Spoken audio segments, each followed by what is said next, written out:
The book for the month of April and our last book for this semester was The Day the Voices Stopped by Steele. In this autobiography, Ken relays his life with schizophrenia and the decades it took to get to a place of healing and recovery. Even though this was a really good book, it deals with a lot of heavy themes. For both this video and the book, I am issuing a trigger warning for extreme sexual abuse, severe suicidal ideation, abuse and neglect of a mentally ill person, and parental abandonment. This book was a tough read. Schizophrenia is a psychotic disorder marked by symptoms such as hallucinations or delusions, as well as behavioral change symptoms such as withdrawal and disorganized behavior. Delusions are an untrue and usually very fixed belief that a person has, meaning that they can be very resistant to others' attempts to persuade them that what the person believes isn't true. There are several different types of delusions that a person can have. The most common type of delusion in people with schizophrenia is a persecutory delusion. This is a belief that someone or a group of people are out to get you and may try to harm you in some way. This may be as simple as them thinking that someone they pass on the street may try to harm them, or as complex as thinking that secret government officials are tracking their every move and may try to murder them. Other thoughts that fall under persecutory delusions is the belief that someone is inserting thoughts into their mind, broadcasting their thoughts for others to hear, or stealing their memories. Another common type of delusion is a grandiose delusion, in which the person has an irrational belief that they are an especially powerful or important person, such as a high-ranking government official, the CEO of a company, Napoleon, or Jesus. A hallucination is a sensory experience that someone believes to be true when it actually isn't. The most common type of hallucination in schizophrenia is auditory, and this usually takes the form of the person hearing voices. However, visual hallucinations can also be common, and hallucinations can even be olfactory or tactile. Hallucinations can sometimes be very upsetting to the person, and they can often interfere with the person's ability to interact with others. Schizophrenia often, but not always, progresses through phases of symptoms. The first phase is the prodromal phase, which can last anywhere from a few days to years. This phase is marked by peculiar thoughts and behaviors, but with an absence of any active psychotic symptoms, such as hallucinations or delusions. Such behavior includes minor disturbances in speech or thought processes, odd or withdrawn behavior, attention and memory problems, and symptoms of depression and anxiety. Due to the lack of active psychotic symptoms, it can sometimes be very difficult for doctors to determine what the problem is. The next phase is the psychotic prephase, in which the person experiences the onset of the first active psychotic symptoms of schizophrenia. A stressor may trigger the psychotic prephase, and the prephase often lasts less than 2 months. The third phase is the active phase, which is marked by full-blown psychotic symptoms such as hallucinations and delusions. The last phase is the residual phase, where the person experiences peculiar thoughts and behaviors similar to the prodromal phase.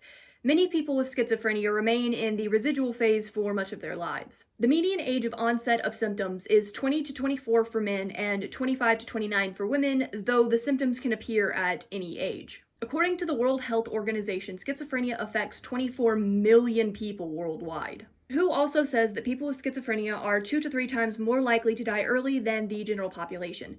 This is often due to physical illnesses, such as cardiovascular, metabolic, and infectious diseases. According to the National Center for Biotechnology Information, some research suggests that the suicide attempt rate for patients with schizophrenia is between 18 to 55%, and that suicide rates are between 4 and 13%. Suicidal ideation was something that Ken Steele dealt with for the entire course of his schizophrenia. He reports that he started hearing voices one day out of the blue when he was 14.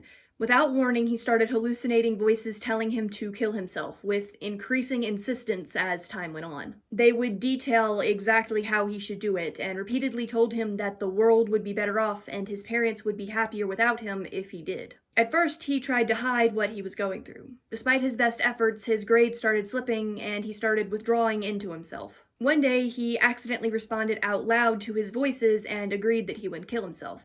His family was alarmed, and they brought him to a doctor. However, they didn't want to accept the diagnosis of schizophrenia that the doctor gave to Ken. Like many people, they seemed to be under the mindset that if they ignored it, it wasn't real, and it would go away. Ken eventually dropped out of school because he couldn't handle it anymore. His parents told him that once he turned 18 and they were no longer legally responsible for him, they would not continue to provide for him. At 17, Ken found an ad for a writing program in New York and moved there to enroll. His parents gave him a little bit of money and a ride to the bus station and sent him on his way. However, when he got to New York, he found that the writing program was a ripoff and elected not to enroll. He eventually managed to find a job as part of the editorial staff of a newspaper. However, he was only able to keep this job for 6 months before his schizophrenic symptoms ended up getting him fired. Money quickly ran out, and he was forced to become a prostitute in order to survive, mostly for older male clientele. It eventually turned into more than he was willing to handle, and he decided that he would rather kill himself than continue to be abused like that. He went to the top of a tall building, his voices encouraging him to jump the entire time he was up there, but he couldn't ever make himself do it. Eventually, someone saw him and called the police. He was taken to a local psychiatric hospital where he was kept heavily sedated and locked in a room in a straitjacket for more than a month. No one would talk to him or explain what was going on or where he was. When the people running the hospital eventually decided to take him out of isolation and evaluate him, they told him that they had contacted his parents, who said that because he was 18, they were no longer responsible for him in any way. This was the first hospitalization in a long series of them. Ken ended up going through a cycle of hospitalization, beginning to get back on his feet, his voices telling him to run away and him listening, being homeless for a while, and eventually being hospitalized again. Sometimes because the police were called on him, and sometimes because he entered voluntarily. Part of the problem was that he was resistant to taking medication. The medicine that was available at the time had very serious side effects, such as sluggishness and mental fog, difficulties controlling muscle movements, blurry vision, and difficulty concentrating. They also had only a limited effect on Ken's auditory hallucinations. For this reason, he often found it better to go without the medication rather than live in a drugged stupor with only slightly quieter voices. However, this also meant that all the other symptoms that came along with the schizophrenia, most notably his delusions and paranoia, were severely affecting him. After 3 decades of this cycle, as well as being physically abused in several different ways, and a series of medical issues that led to declining health, Ken was finally able to find himself in a mostly secure place in life. He had a good therapist who was understanding and treated him like a person. She was willing to listen to the concerns he had about the different medications that he had taken, and also helped him through some of the emotional issues when it came to his relationship with his family and the trauma that he experienced throughout his life. What was probably the biggest factor in his recovery was the discovery of a new type of medication called atypical antipsychotics. These had far fewer and far less severe side effects.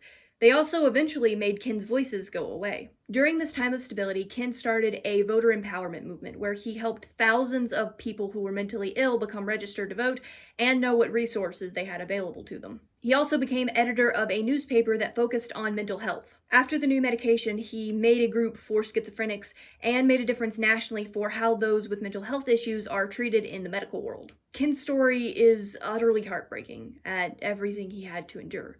But it's also incredible and truly a miracle. Despite all the hardships he endured and barriers at every turn, he eventually made it to the other side, where he then dedicated the remainder of his life to helping people like him so that no one would have to go through what he went through ever again.